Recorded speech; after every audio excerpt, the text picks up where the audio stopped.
Уважаеми сънародници, всички искаме час по-скоро да се махнат ограничителните мерки и да се върнем към нормалния си начин на живот. Намаляването на разпространението на вируса, което регистрираме през последните седмици, се дължи по-скоро на времето, отколкото на нашите действия. Опасността не е преминала и никой не може да ни гарантира, че вируса няма да се върне. Харесва ли ви или не, единственият начин, за който до момента има сигурни доказателства, че намалява разпространението на вируса и смъртността, е вакцинацията. Всеки може да го види в показателите на страните, които успяха да вакцинират по-голяма част от населението си. Ние, за съжаление, и по този показател сме последни в Европейския съюз. Още по-лошо е, че процентът на вакцинация сред най-уязвимите хора, възрастните и тези с тежки хронични заболявания, продължава да е много нисък. Знам, че мнозина от вас се съмняват в безопасността на ваксините. Аз също съм имал своите резерви, най-вече заради краткия срок и обхват на клиничните изпитвания.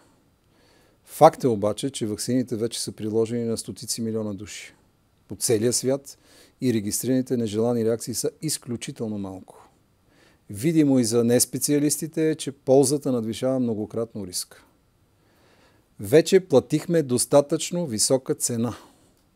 Само за последните 6 месеца умряха с 26 000 души повече, отколкото са умирали за същия период на годината през всяка една от последните 5 години.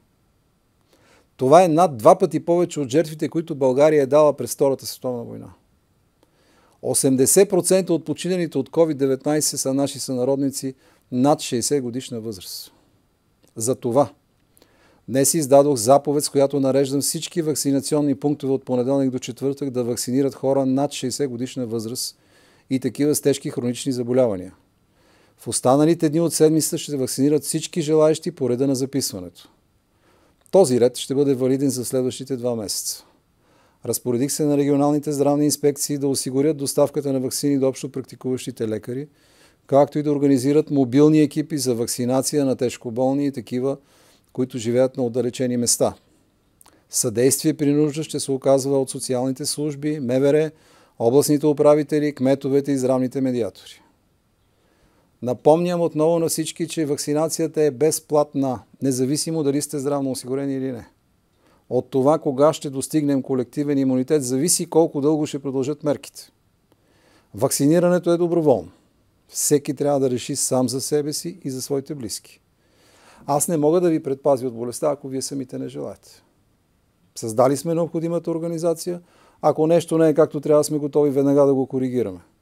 Успехът или неуспехът ще зависи от всички, от всеки един гражданин на обществото ни, без оглед на възраст, пол, етническа, религиозна принадлежност, финансови възможности или положение в обществото. Нека да го направим.